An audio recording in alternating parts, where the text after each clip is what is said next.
जय हिंद प्यारे साथियों। जैसा कि पिछली एक क्लास बहुपद की आप लोग के पास जा चुकी है और आज हम उसके ही क्रम में आगे बढ़ेंगे। ठीक है, तो हम लोग आज देखेंगे कि बहुपद का वर्गीकरण और बहुपद के गुणांक। बहुपद में हम लोग को पढ़ना क्या क्या वो देखते हैं। बहुपद बहुपद बहुपद में हम लोग को क्या पढ़ना है, ऐसे ही रफली देखते हैं इसमें क्या होता है। बहुपद का वर्गीकरण, बहुपद का वर्गीकरण जो कि हम लोग कल पढ़ चुके हैं। वर्गीकरण ये वाला टॉपिक हम लोग ने कल पढ़ चुका है और बहुपद क्या होता है वो भी कल पढ़ चुके हैं। अगला क्या था, बहुपद के गुणांक। बहुपद के गुणांक ये टॉपिक आज हम लोग क्लियर करेंगे। और क्या है एक चर वाले बहुपद। एक चर वाले बहुपद क्या होते हैं ये हम लोग ने कल देख लिया था। इसी में बहुपद के वर्गीकरण में एक चर वाले बहुपद, एक चर वाले बहुपद। और इसमें हम लोग देखेंगे कि बहुपद का शून्य, बहुपद का क्या शून्य। ठीक है, चलिए आगे देखते हैं कि क्या होगा। इसमें हम लोग देख चुके हैं कि बहुपद का वर्गीकरण क्या होता है, बहुपद का गुणांक अभी हम लोग देखेंगे। और एक चर वाला बहुपद ये हो चुका है और बहुपद का शून्य ये भी कहीं ना कहीं हम लोग देख चुके हैं। और एक देखेंगे कि शून्य बहुपद क्या होता है। शून्य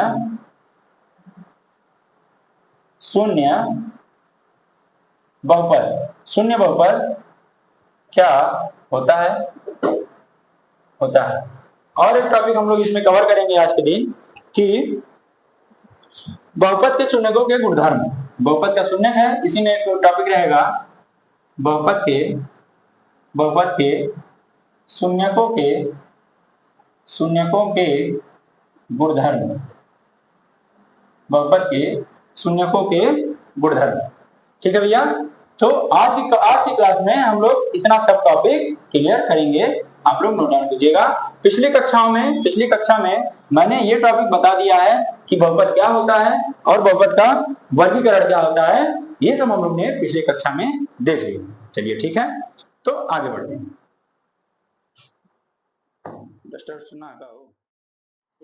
चलिए देखते हैं आगे।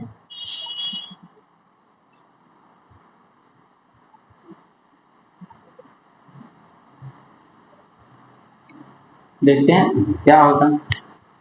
आगे हम लोग रेडिंग डालेंगे कि शून्य बहुपद क्या होता है।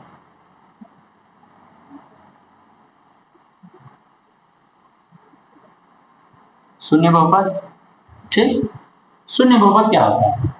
तो शून्य बहुपद होता क्या है, सिंपल सी बात है। जिस बहुपद में अचर राशि का मान शून्य हो उसी को हम लोग क्या कहेंगे, शून्य बहुपद कहेंगे। जैसे अगर मैं क्या लिखूं, बहुपद का मानक रूप क्या होता है आप लोगों को पता होगा। बहुपद का मानक रूप, ठीक है, बहुपद का मानक रूप देखिए, बहुपद का मानक रूप क्या है। बहुपद का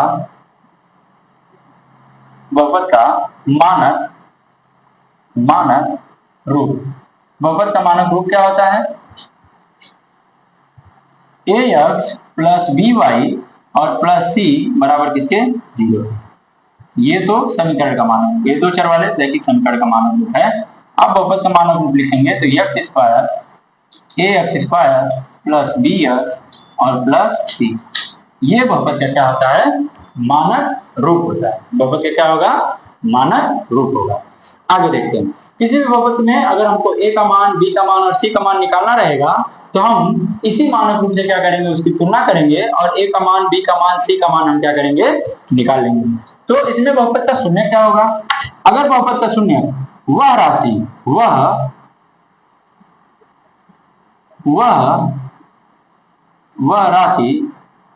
राशि या वह संख्या या कह सकते हैं वह अचर राशि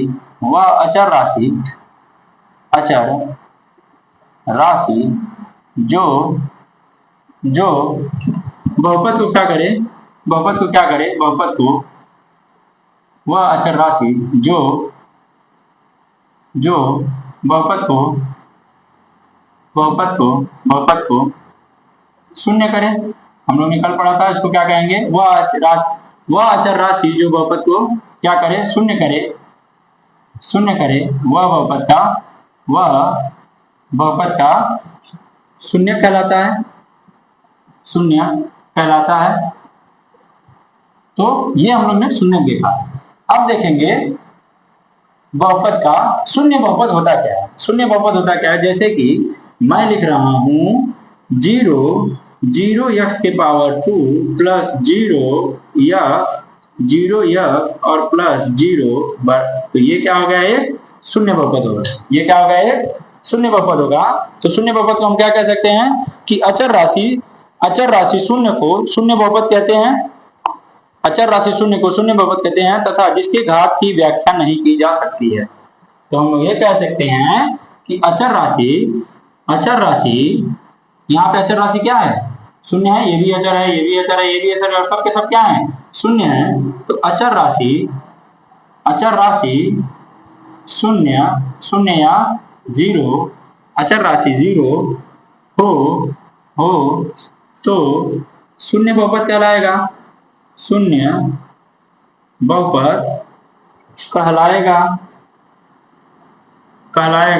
अचर राशि शून्य हो तो शून्य बहुपद कहलाएगा। और यहाँ पे जो बहुपद की घात रहेगी, बहुपद की घात अपरिभाषित रहेगी, अपरिभाषित रहेगी। बहुपद की घात क्या रहेगी, अपरिभाषित रहेगी। और वैसे हम लोग ने कल पढ़ा था कि बहुपद की घात क्या होती है, बहुपद की वह घात जो सबसे अधिक हो वही बहुपद की क्या कहलाएगी, घात कहलाएगी। वही बहुपद की क्या कहलाएगी, घात कहलाएगी। चलिए आगे देखते हैं। आगे हम लोग का क्या टॉपिक था, इसको नोट डाउन कर लीजिए आप। छोटा छोटा है, बस इसको जानते रहिए आप लोग कि शून्य क्या होता है, बहुपद का गुणांक क्या होता है, बहुपद क्या होता है, बहुपद में चर राशि क्या होती है, अचर राशि क्या होती है। ठीक है। अब 10वीं कक्षा में एक क्वेश्चन बार बार पूछता है गुणांक, कि इस बहुपद का गुणांक क्या है। तो हम लोग की हेडिंग क्या रहेगी,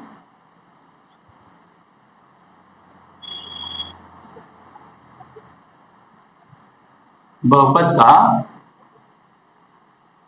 गुणांक। बहुपद का गुणांक हेडिंग डालिए आप लोग, बहुपद का गुणांक।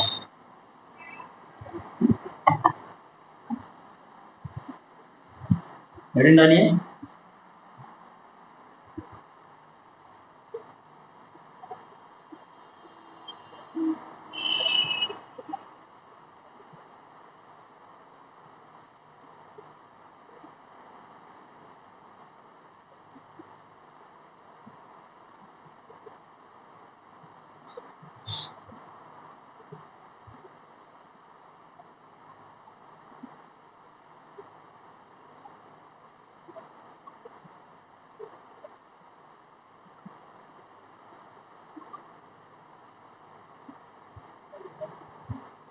चलिए देखते हैं बहुपद का गुणांक क्या होता है।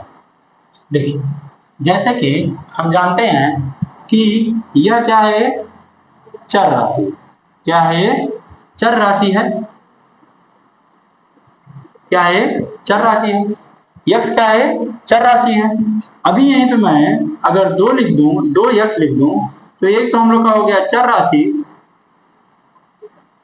राशि, और ये 2 क्या हो जाएगा, एक अचर राशि।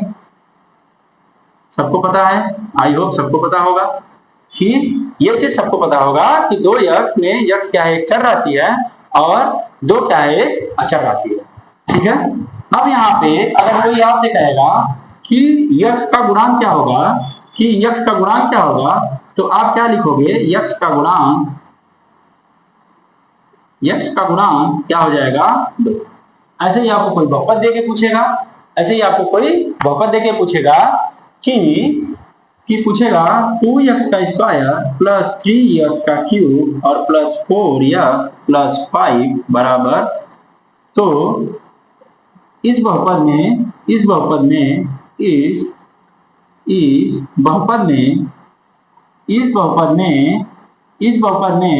x के पावर 3 का गुणांक क्या होगा, तो आप लोग हंसते हंसते बता सकते हैं कि x के पावर 3 कहाँ लिखा हुआ है यहाँ, और इसके आगे अचर राशि क्या है, तो ये 3 है, और यही क्या हो जाएगा, इसका आंसर हो जाएगा। तो x का क्यूब का गुणांक क्या होगा भैया, 3 होगा। इसको नोट डाउन कीजिए। इसमें और हम क्वेश्चन करेंगे, ऐसे नहीं जाने देंगे भैया, और क्वेश्चन करेंगे ना, नोट डाउन कीजिए आप लोग।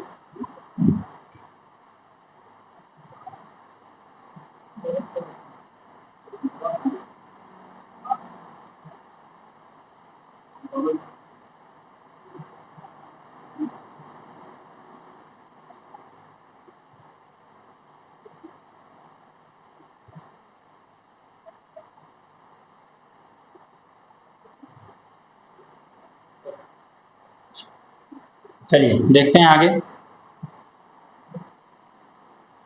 आगे देखते हैं।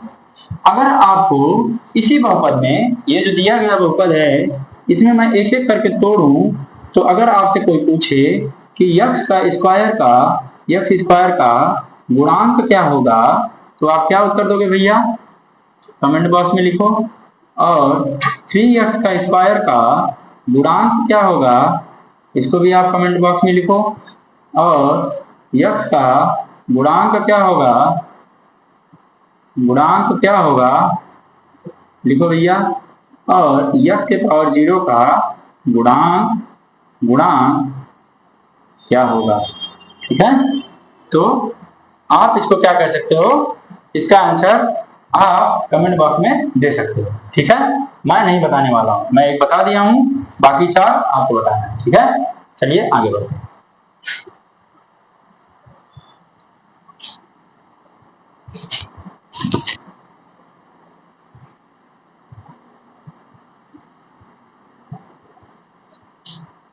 देखते हैं आगे क्या रहेगा। बहुपद का शून्यक हो गया है। हम लोग क्या क्या पढ़ चुके हैं अभी, पहले पढ़े बहुपद क्या होता है, फिर दूसरा पढ़े बहुपद का वर्गीकरण। बहुपद के वर्गीकरण के तीन भागों में हम लोग वर्गीकरण किया कि चर के आधार पे बहुपद, घात के आधार पे बहुपद और पद के आधार पे बहुपद। चर के आधार पे बहुपद को हम लोग ने 3 भागों में बांटा, 1 चर वाले बहुपद, 2 चर वाले बहुपद और 3 चर वाले बहुपद। घात के आधार पे हम लोग ने बहुपद को 3 भागों में बांटा, एक घातीय बहुपद जिसको हम लोग रैखिक बहुपद कहते हैं, द्विघातीय बहुपद जिस बहुपद की घात 2 होती है, मैक्सिमम घात 2 होती है, उसको द्विघातीय बहुपद कहते हैं। और त्रिघातीय बहुपद जिस बहुपद की घात मैक्सिमम घात 3 होती है, उसको त्रिघातीय बहुपद कहते हैं। ऐसे ही हम लोग ने देखा कि पद के आधार पर बहुपद, एक पद वाले बहुपद रहेंगे, द्विपद वाले बहुपद रहेंगे और त्रिपद वाले बहुपद रहेंगे। फिर इसके बाद हम लोग ने देखा कि बहुपद के शून्य क्या होंगे, अचर राशि का वह मान, चर राशि का वह मान जो बहुपद को क्या कर दे, शून्य कर दे, बहुपद का शून्य कहलाता है। फिर हम लोग ने क्या देखा, बहुपद के गुणांक देखे। फिर हम लोग ने क्या देखा, बहुपद के गुणांक क्या होगा, जिसका भी गुणांक, जैसे x स्क्वायर का गुणांक पूछेगा तो x स्क्वायर के आगे जो भी अचर राशि रहेगी वो उसका क्या हो जाएगा, गुणांक हो जाएगा। x की पावर क्यूब का गुणांक पूछे तो x की पावर क्यूब के आगे जो भी राशि रहेगी वो उसका क्या हो जाएगा, गुणांक हो जाएगा। आगे फिर हम लोग ने क्या देखा अचर राशि नहीं, फिर हम लोग ने क्या देखा, शून्य बहुपद। शून्य बहुपद वो बहुपद होता है जो पूरे अचर राशि का मान क्या हो, शून्य हो। जहां अचर राशि का मान शून्य हो वह शून्य बहुपद कहलाता है। और शून्य बहुपद की घात को परिभाषित नहीं कर सकते हैं, ठीक है। यहां तक हम लोग ने पढ़ चुका है। अब आगे हम लोग सवाल पे आते हैं, ठीक है। चलिए सवाल लिखिए पहला।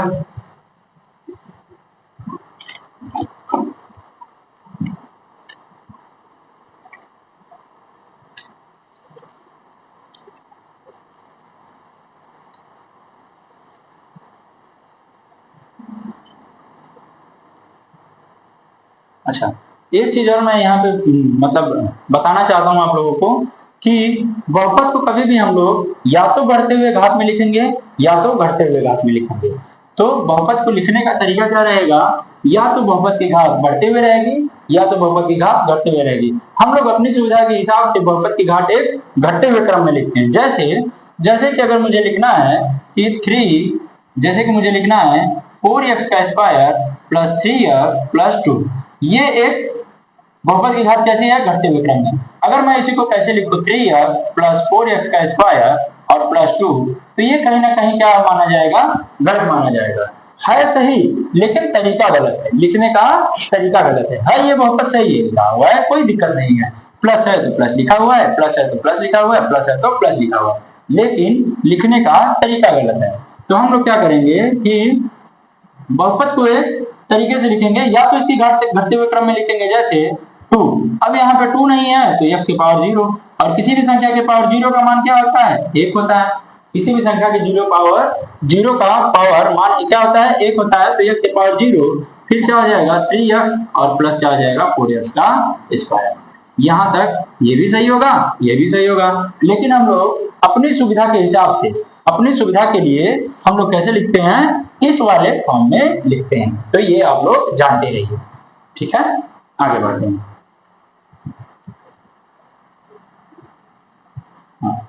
और एक टॉपिक छूट रहा था, एक टॉपिक और उसमें कवर करते हैं हम लोग, फिर हम लोग क्वेश्चन पे आते हैं। क्या है बहुपद के शून्यकों के गुणधर्म। बहुपद के शून्यकों के गुणधर्म। बहुपद के शून्यकों के गुणधर्म। आप लोग पिछली कक्षा में मैंने समांतर श्रेणी पर पढ़ाया है, 4 वीडियो समांतर श्रेणी की जा चुकी है आप लोग के पास। आप लोग उसको 10 वालों में बहुत ही मोस्ट इंपोर्टेंट टॉपिक है, कम से कम 10 नंबर का, 10 या 15, 10 नंबर का तो मिनिमम आना ही आना है उसमें से, जिसमें से कुछ ऑब्जेक्टिव बनेंगे और कुछ सब्जेक्टिव टाइप के क्वेश्चन बनेंगे। जैसे कि आपको पद दे दिया रहेगा, आपको पदों की संख्या निकालनी रहेगी, और उसमें और भी तरह तरह के सवाल, जैसे कि मैंने बताया है, आपको हर टाइप का सवाल उसमें कवर किया गया है। यदि किसी दिन ऐसा रहेगा कि मैं 2 या 3 घंटे की वीडियो एक ही बार आप लोग के बीच में लाऊंगा, और उसमें पूरा का पूरा उसमें समांतर श्रेणी को हम लोग एकदम निपटारा कर देंगे, ठीक है। तो आप लोग खाली पढ़ते रहिए और अपने दोस्तों को, चैनल को शेयर करते रहिए। चलिए देखते हैं। पहला क्या है, बहुपद के शून्यकों के गुणधर्म। तो इसमें क्या कह रहा है कि बहुपद के शून्यकों को बहुपद का मूल भी कहते हैं। जैसे बहुपद के शून्यकों को, पहला पॉइंट क्या कह रहा है, आप लोग लिखते चलेंगे कि बहुपद के शून्यकों को बहुपद का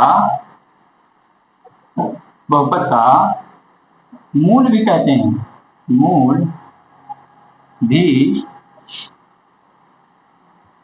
कहते हैं। ये हो गया। दूसरा क्या कह रहा है, प्रत्येक रैखिक बहुपद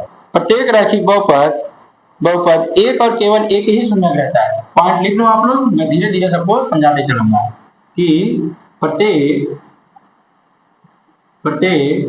रैखिक बहुपद के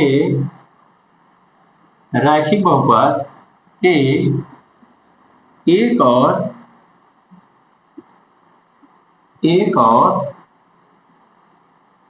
केवल एक शून्य होते हैं। आप लोग पॉइंट को लिखते चलिए, ठीक है। आगे तीसरा पॉइंट क्या कह रहा है कि एक बहुपद में एक से अधिक शून्यक हो सकते हैं। सही बात कह रहा है भैया, जब कह रहा है तो सही कह रहा है कि एक बहुपद में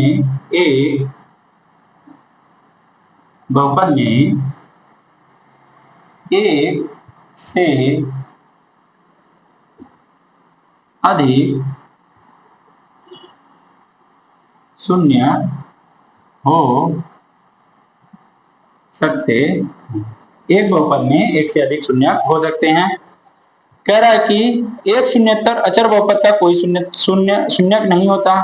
शून्येतर अचर बहुपद मतलब क्या कह रहे हैं हम लोग, शून्येतर अचर बहुपद मतलब जिसको हम लोग क्या कह देंगे, शून्य बहुपद। जिस बहुपद को हम लोग शून्य बहुपद कहेंगे, उसी को क्या कहेंगे हम लोग, शून्येतर अचर बहुपद। उसको क्या कहेंगे, शून्येतर अचर बहुपद। तो ये क्या होगा, एक शून्येतर अचर बहुपद का कोई शून्यक नहीं होता। तो एक शून्येतर अचर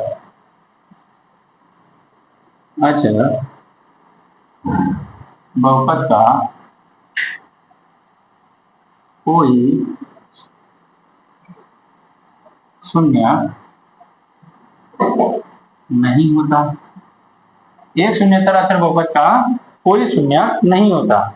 और अगले क्या कह रहा है कि प्रत्येक वास्तविक संख्या शून्यक बहुपद का एक शून्य होता है, एक शून्यक होता है। प्रत्येक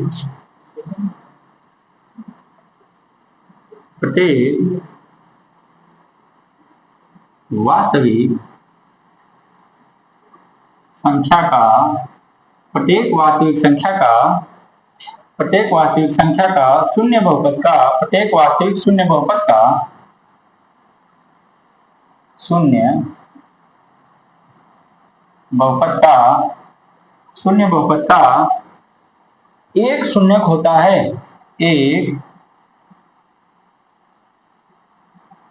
शून्य होता है।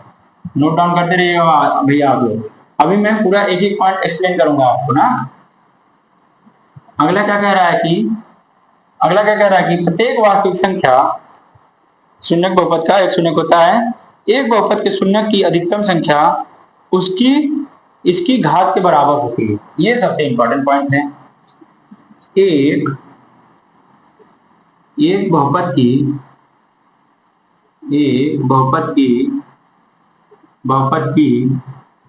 अधिकतम संख्या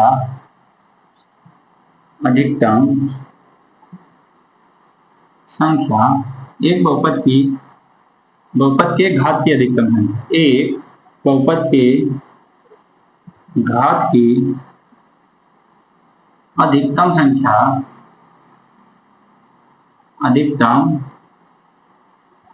अधिकतम संख्या एक बहुपद की घात की अधिकतम संख्या इसकी घात के बराबर होती है, इसके शून्य के बराबर होती है। इसकी एक बहुपद के घात की अधिकतम संख्या इसके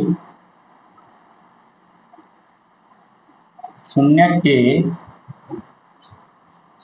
के बराबर होती है।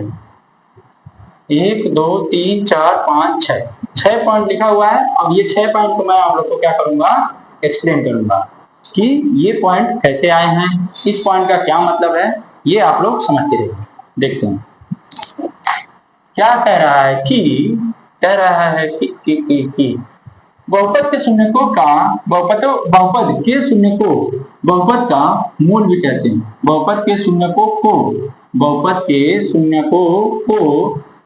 को यहाँ को लिख दो, को बहुपद का मूल भी कहते हैं। मूल क्या होता है, या तो बहुपद का मूल कह दो, या तो बहुपद का हल कह दो, या तो बहुपद का शून्य कह दो, सबका मतलब एक है। इसका मतलब ये है कि गंगाधर ही शक्तिमान है। समझा? इसका मतलब क्या होगा, गंगाधर ही शक्तिमान है। अच्छा ये बताओ कि जब मैं मूल कहूंगा तो आप उसको शून्य भी समझ सकते हो, आप उसको हल भी समझ सकते हो। मतलब कि मान सबका सेम ही रहेगा। अगर मूल कहूंगा मान वही है, शून्य कहूंगा तो मान वही है, हल कहूंगा तो मान वही है। तो आप लोग ये समझ सकते हो कि जैसे मैंने कहा अभी कि गंगाधर ही शक्तिमान है, तो गंगाधर ही शक्तिमान था। कितने लोगों ने गंगाधर देखा है? शक्तिमान दुनिया बदल सकती है। आगे देखते हैं।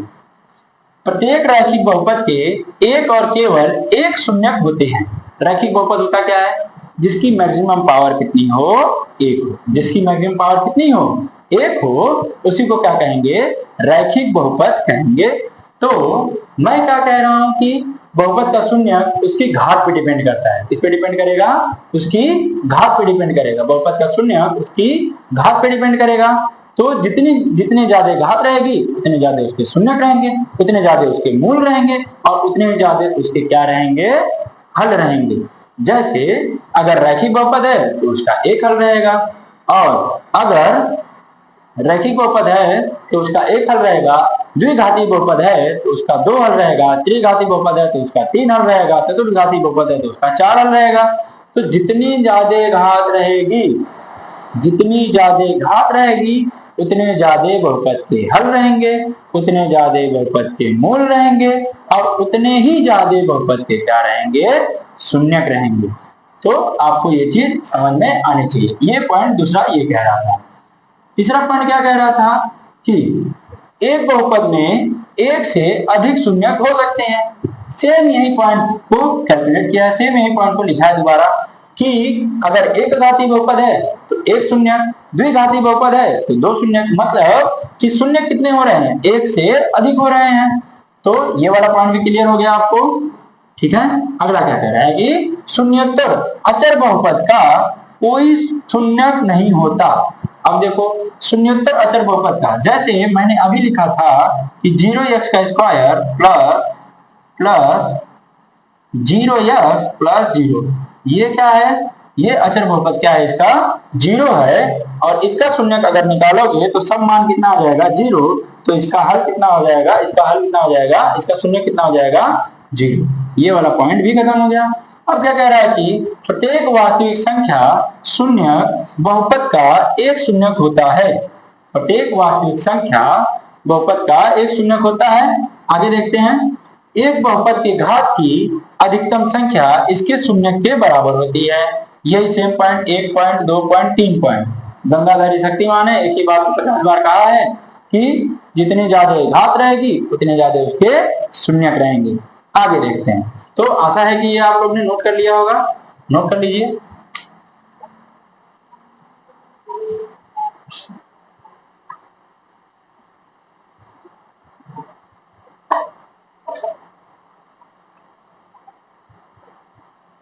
अगला चलिए देखिए, ये हो गया होगा। अगला वीडियो देखिए, अगला सॉरी भैया, अगला टॉपिक देखते हैं। अगला हेडिंग क्या रहेगा, इसमें क्या हो सकता है कि बहुपद को हम लोग लिख कैसे सकते हैं। क्या बहुपद का पावर माइनस में हो सकता है, तो आप कहोगे नहीं। क्या बहुपद का घात फ्रैक्शन में हो सकता है, मतलब भिन्न में हो सकता है, तो आप क्या कहोगे, नहीं। क्या बहुपद का घात बटे में हो सकता है, तो आप कहोगे नहीं। क्या बहुपद क्या एक चर राशि करने में रहेगी, तो आप कहोगे नहीं। अगर बहुपद चक्र आप पढ़ोगे तो ये सब नहीं नहीं कहो, आप समझना पड़ेगा। देखो यहाँ पे बहुपद की घात हो क्या क्या सकती है, ये हम लोग डिस्कस करेंगे। तो यहाँ पे क्या लिखेंगे हम लोग, बहुपद की घात हो सकती है, हो सकती है। उसके लिए हम लोग किसका साइन बनाएंगे, टिक्का। और नहीं हो सकती, घात नहीं हो सकती, उसके लिए हम लोग क्या करेंगे, कट का निशान बनाएंगे। तो देखते हैं कि बहुपद की घात हो क्या क्या सकती है। जैसे बहुपद की घात, एक सेंटेंस नोट करके लिख लीजिए आप लोग कि नोट, बहुपद की घात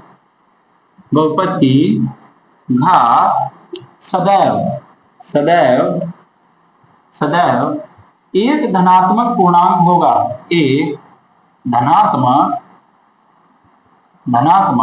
पूर्णांक होगा। बहुपद की घात सदैव एक क्या होगा, धनात्मक पूर्णांक होगा। मतलब धनात्मक पूर्णांक होता क्या है, जो एक से शुरू हो, 1 2 3 4 5 6 7 8 9 dot dot dot dot infinite तक आप जा सकते हो। कहां तक जा सकते हो, इनफाइनाइट तक जा सकते हो। तो वही क्या कहलाएगा, बहुपद की घात। बहुपद की घात सदैव एक धनात्मक पूर्णांक होगा।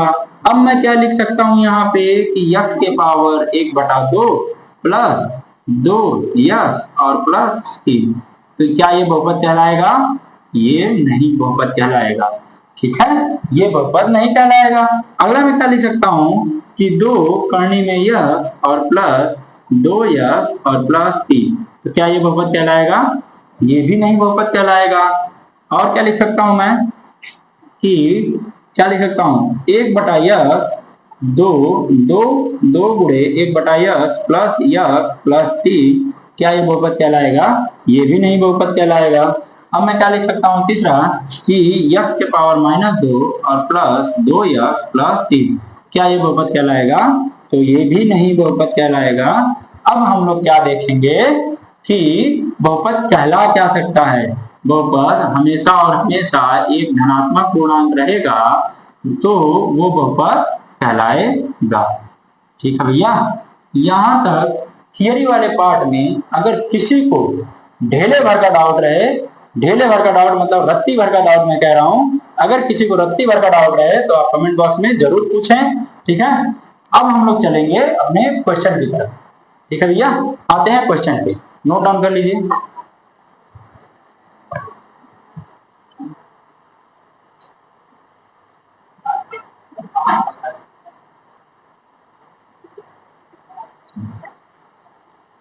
तो देखते हैं हम लोग आगे,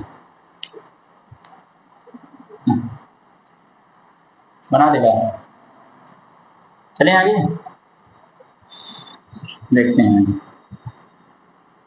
एक दो क्वेश्चन लेते हैं, एक दो क्वेश्चन करने के बाद छोड़ देते हैं।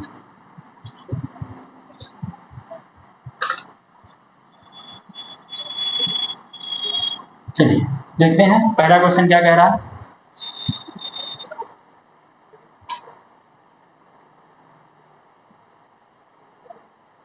लिखा है यहाँ पे, ये क्लास 9 की बुक का है ना, क्लास 9 मास्टरमाइंड है, तो आप लोग देख सकते हैं।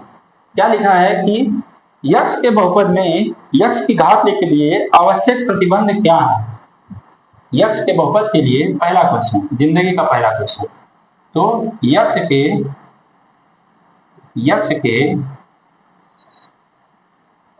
बहुपद के लिए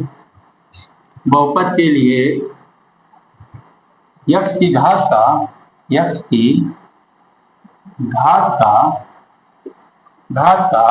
आवश्यक प्रतिबंध क्या है। आवश्यक प्रतिबंध क्या है, इसको देखिए, ध्यान से देखिए ना। इसको हम लोग अगर मैं यक्स का बहुपद लिखूं, कोई भी एक यक्सपदीय बहुपद लिखूं, मतलब यक्स चर राशि का यूज करके मैं अगर कोई बहुपद बना रहा हूं, तो यक्स की घात के लिए आवश्यक प्रतिबंध क्या होना चाहिए, वो क्या होना चाहिए जो कि वो बहुपद कहलाएगा, ना कि बहुपद ना कहलाए। तो बहुपद की घात हम लोग क्या कह रहे थे पहले, बहुपद की घात हम लोग कह रहे थे कि बहुपद की घात, चूंकि इसका हल देखो, चूंकि बहुपद की घात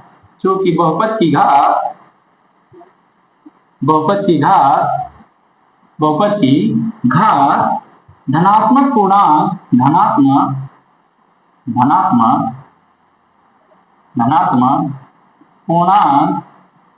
होनी चाहिए।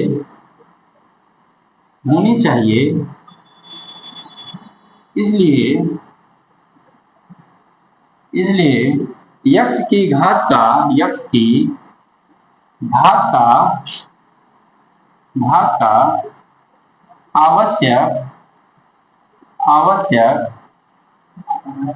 आवश्यक प्रतिबंध क्या हो जाएगा, धनात्मक पूर्णांक होगा। कि घात क्या होनी चाहिए, आवश्यक प्रतिबंध की घात धनात्मक पूर्णांक होनी चाहिए, धनात्मक पूर्णांक होनी चाहिए। चलिए नोट डाउन कीजिए इसको, आप अपने सेंटेंस में लिख सकते हो। बेसिकली हम लोग को देखना क्या है कि यक्स के बहुपद की घात, मतलब यक्स का यूज करके कोई हम लोग को बहुपद लिखना है, और उसमें यक्स की घात का बहुपद होना क्या चाहिए। तो हमेशा और हमेशा यक्स की घात का बहुपद क्या हो जाएगा भैया, धनात्मक पूर्णांक होगा। चलिए आगे देखते हैं, दूसरे सवाल पे आते हैं। दूसरे सवाल पे आते हैं।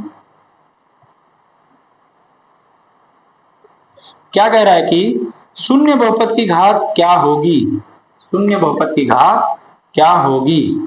अभी मैंने थोड़ी देर पहले स्टेटमेंट लिखा था कि शून्य बहुपद की घात को अपरिभाषित किया जाता है, मतलब उसको परिभाषित नहीं किया जाता। तो हम लोग का आंसर क्या निकलेगा, अपरिभाषित। हम लोग का आंसर क्या निकलेगा भैया, अपरिभाषित। तो शून्य बहुपद की घात को अपरिभाषित किया जाता, जिसकी परिभाषा नहीं दी जा सकती, मतलब इसको बताया नहीं जा सकता। ठीक है, ठीक बा। देखते आगे देखते। तो क्वेश्चन क्या कह रहा है कि शून्य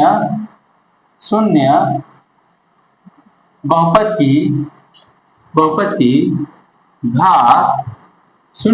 की घात क्या होती है, क्या होती है। पहले हम लोग देखेंगे शून्य बहुपद क्या होता है। शून्य बहुपद जहां अचर राशि का मान क्या हो, जीरो हो, क्या हो, जीरो हो, उसी को क्या कहेंगे हम लोग, शून्य बहुपद कहेंगे। तो अचर राशि का मान क्या होना चाहिए, जीरो होना चाहिए। जैसे जीरो एक्स का स्क्वायर प्लस जीरो वाई, अरे वाई नहीं भैया एक्स और प्लस जीरो।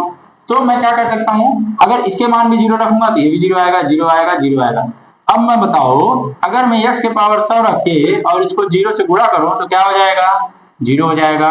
अगर मैं x के पावर 200 रख के इसको जीरो से गुणा करूं तो ये पूरा क्या हो जाएगा, जीरो हो जाएगा, जीरो हो जाएगा। अगर मैं x के पावर 500 रख के और इसको जीरो से गुणा करूं तो ये क्या हो जाएगा, जीरो हो जाएगा। तो क्या मैं इसको परिभाषित कर सकता हूँ, क्या मैं इसको बता सकता हूँ कि x की मैक्सिमम पावर कितनी होनी चाहिए, क्या मैं इसको बता सकता हूँ, नहीं बता सकता। तो इसका आंसर क्या हो जाएगा, अपरिभाषित, अपरिभाषित। क्या हो जाएगा, अपरिभाषित। चलिए प्यारे दोस्तों, आज के लिए हम लोग ये क्लास यहीं रखते हैं। इसका कल इसका और बढ़िया बढ़िया सवाल हम लेकर आएंगे। मैं लेकर चल रहा हूँ 9वीं और 10वीं दोनों को बनाकर, 9वीं की भी बुक लेकर चल रहा हूँ और 10वीं की भी बुक लेकर चल रहा हूँ, क्योंकि कॉमन टॉपिक है, बहुपद दोनों के कॉमन टॉपिक है। और जिसका बेस मतलब 9वीं के लिए आपको बेस बनाना पड़ेगा, 10वीं के लिए आपको बेस बनाना पड़ेगा 9वीं का।